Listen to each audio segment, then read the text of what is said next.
how to avoid selling against Chinese sellers, how to compete with them if you are selling against them. In this video, we're going to jump in a lot of different tricks that I have used over the 12 years of selling on Amazon and how to think about you can win against them in a repeated way. It's really tough to sell against people that margins race down to the bottom. You know, Chinese sellers are known for razor thin margins. They will reduce the price as often as possible. If they are manufacturing the product themselves, they can do this. They have a little bit more flexibility. So what are your options here? It may not feel like you have a lot of options, but you do. There are so many things that you can do to win. In 2020, I bought an Amazon private label business. This cost over $1 million. It had over 100 products. We come to find out that many of these products were actually selling against Chinese sellers. It was tough. And frankly, some of them didn't survive. We probably should have just avoided those products altogether. But some of them, we implemented some strategies and we still sell them today. And we do so at a higher margin. Now, this is key. If you want to be able to compete against Chinese sellers, you can't just compete on price. But really, the best way to compete against Chinese sellers is to not even sell against them in the first place. So by the end of this video, we will talk about some of those strategies to avoid them altogether. But let's start just saying, what happens if you are selling against Chinese seller brands? So I have one of my products. I'm showing it off. Upstreet. So this right here, this one on the left that we're advertising it, is my product, and we're selling it at a higher price than everyone else at $36, and it does really well. This ad placement, it's effective. I think we're about 30% ACOS, which is a ROAS of over 3, and I'd sell here all day long. This happens to take off a lot more towards Christmas. Why? Because we have this little book. This book that is an insert, once we put that, we became much better than selling directly against these just generic products. We put together an experience. I put together this book and it reads very well. It helps you with a recipe and you can cook it. It's good. This is really the best way to undo the Chinese seller competition. It's so good that another seller, they copied us. We were here for years before. So yeah, I guess we still have competition, but as you can see, we're beating them. We have far more reviews and we're selling more per month. So what does this mean? You can build more into your product to make it unique, to make it long lasting. This book costs like 50 cents to produce. So it doesn't really affect our costs very much. It took, a day or two to build it. And now with AI tools, you could build this even faster. So, but look, here's an example of, we actually sell a dinner barrel, Upstreet again. We are in the dinner barrel category in every one of these sellers.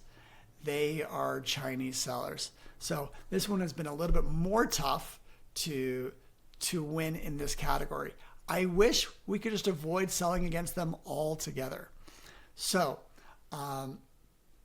what's a way to compete against these guys? So the first is you could improve your product. The second is to build out a brand story. And I have an example, Zesty Paws. So Zesty Paws is, so the second way to sell against Chinese sellers is to build out your brand story. I want to show off Zesty Paws. So this is a dog supplement.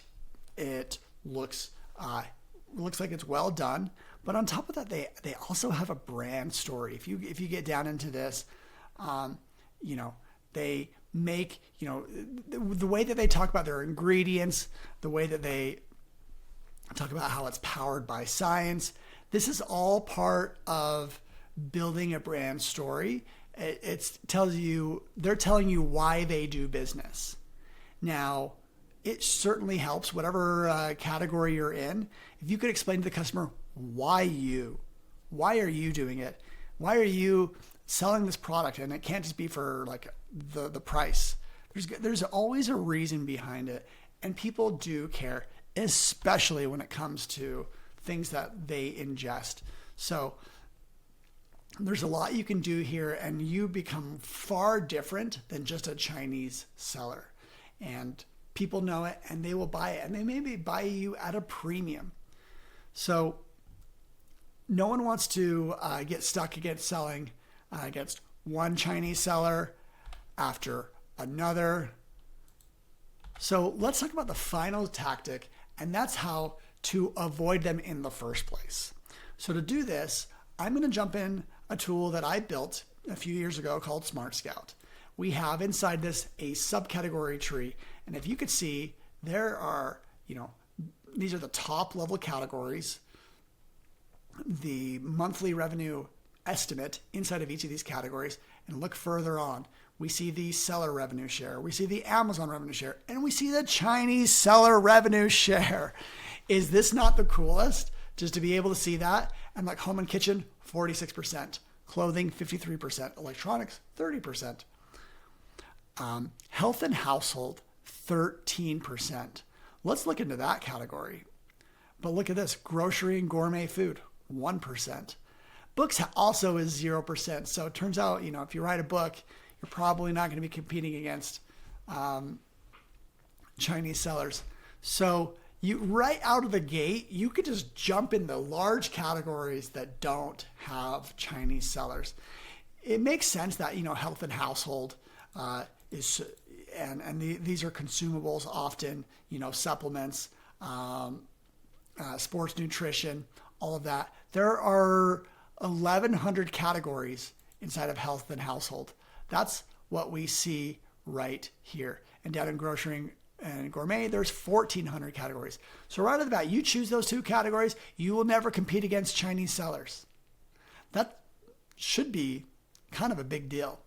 But let's say you still want to be in home and kitchen, or you want to be in patio, lawn, and garden. Well, guess what? This tool has filters. I could go in and say, I want a max of 15% of the brands in this category to be Chinese sellers. Look at that. Popcorn poppers. $4 million a month, 4% revenue goes to Chinese sellers. That's cool. Sandwich makers, egg cookers. You don't have to be a genius to be able to source these products. You could probably find them on Alibaba, but there's got to be some reason why there's no Chinese sellers today. Egg cookers, I think eggs are unique products. They're close to food, and so that has to be it. But as you can see here, there are literally hundreds of categories that do not have Chinese sellers. That's one of the unique things. We could even, let's do a revenue estimate minimum. Let's say we only want to work in $100,000 categories because we're building our empire. Well, let's do $1 million categories. Boom. So we can see, the way that this works is like it kind of like is a tree, and now there's 130 categories inside of home and kitchen as we've put on some filters. There's the popcorn poppers, there's the air fryers, countertop blenders. We could even throw on more filters. Like, let's make sure this is a growing segment. Let's do minimum of 5. We're growing. Toaster ovens, convection ovens, countertop pizza ovens, rice cookers, food processors. So a lot of these products could be manufactured in China, but they're not being sold by Chinese sellers. And that is a big key differentiator. So we could jump into each of these categories. We could jump into the products and, start doing a lot of research and find some really cool stuff. But I hope this video was helpful in giving you the 3 ways that you can either outcompete or avoid selling against Chinese sellers. That is, you're going to want to build a brand voice. You're going to want to improve your product with a book, a recipe list, a guide, anything that feels very like connecting. It's almost like adding intellectual property to your product. And the third and final is you just don't be in categories where they're at. And Smart Scout can help you do that. If you want access to Smart Scout with a coupon code, we have SMART 2024 that gets you 25% off your first 3 months. And we hope you love the tool. And if you like this video, just like and subscribe, and we'll see you on the next one.